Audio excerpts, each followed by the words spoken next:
Allez les petites premières, on va se faire une compétence pour apprendre à relier la formule de l'intersection et de l'union de probabilités. On se fait ça tout de suite. Vous tombez face à un exercice comme ça. Donc on vous donne un tableau complet. Attention, vous pouvez très bien vous retrouver à devoir vous-même remplir le tableau. Et on vous dit, premièrement, calculer la probabilité d'une intersection. En l'occurrence, calculer la probabilité d'être une fille et d'aimer la banane. Et deuxième question, une fois que vous avez calculé ça, comment faire pour trouver l'union de ces deux événements, autrement dit, quelle est la probabilité d'être une fille ou d'aimer la banane. Comment est-ce qu'on va faire ça? On va se rappeler de nos cours de seconde. Quand vous avez deux conditions, la première condition étant l'équiprobabilité, donc pour la première question, ce qu'on va d'abord préciser, c'est que c'est équiprobable, autrement dit que chacun des élèves a autant de chances d'être tiré au sort que l'autre. Donc si j'ai une situation équiprobable, la probabilité d'un événement, donc la probabilité de un événement E, c'est tout simplement le nombre de cas favorables, donc divisé par le nombre de cas possibles.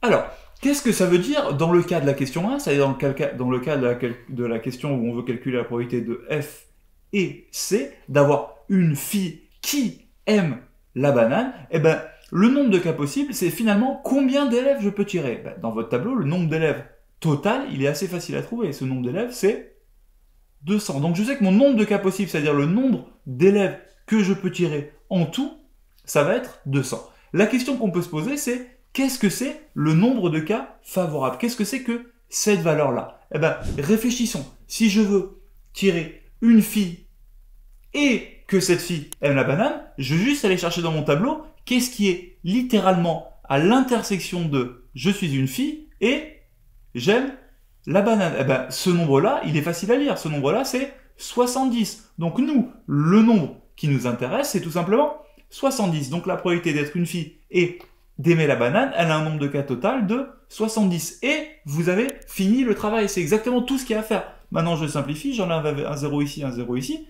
Et je me retrouve avec 7 sur 20. Yes, ça, c'est un premier résultat.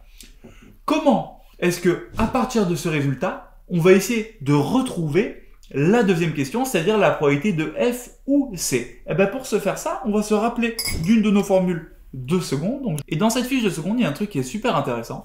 C'est qu'on se rend compte que pour calculer A ou B, donc P de A union B, on n'a qu'à faire P de A plus P de B moins l'intersection des deux. Or, vous, ce qui est vraiment intéressant, c'est que vous venez de calculer la probabilité de l'intersection. Donc, cette valeur-là, P de A inter B, vous la connaissez. P de A inter B, c'est ce que on a calculé dans l'exercice, dans la question juste avant. Donc, on va utiliser cette formule-là.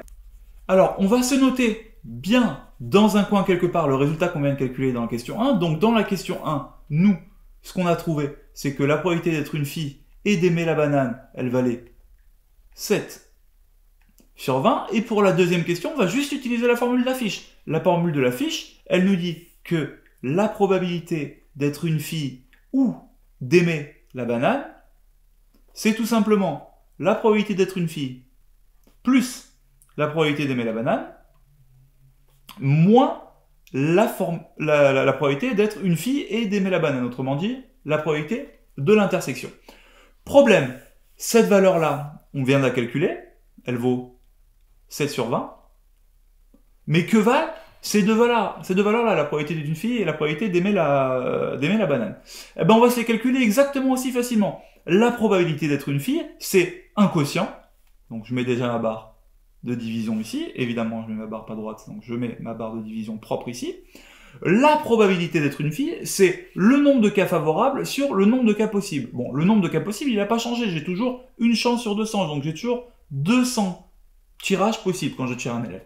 Maintenant, le nombre de cas favorables. Sur ces 200 élèves, combien sont favorables à la question d'être une fille? Eh ben, c'est pas compliqué. Combien est-ce que j'ai de filles en tout? 110. Du coup, j'ai 110 chances sur 200.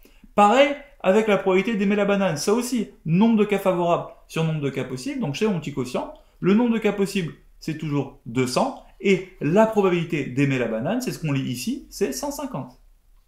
Donc, finalement, je me retrouve avec 110 sur 200 que je vais simplifier en 11 sur 20, plus 15 sur 20 moins 7 sur 20. Elle est pas belle la vie, tout est au même dénominateur, donc ça me fait 11 plus 15 moins 7 sur 20. 11 plus 15, 26. 26 moins 7, 19 sur...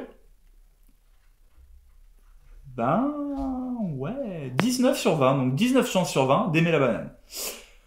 On vous a mis plein d'exercices comme ça en dessous. Entraînez-vous, ça c'est très facile, ça tombe au contrôle, c'est des points quasiment cadeaux. À vous de jouer, vous êtes des champions.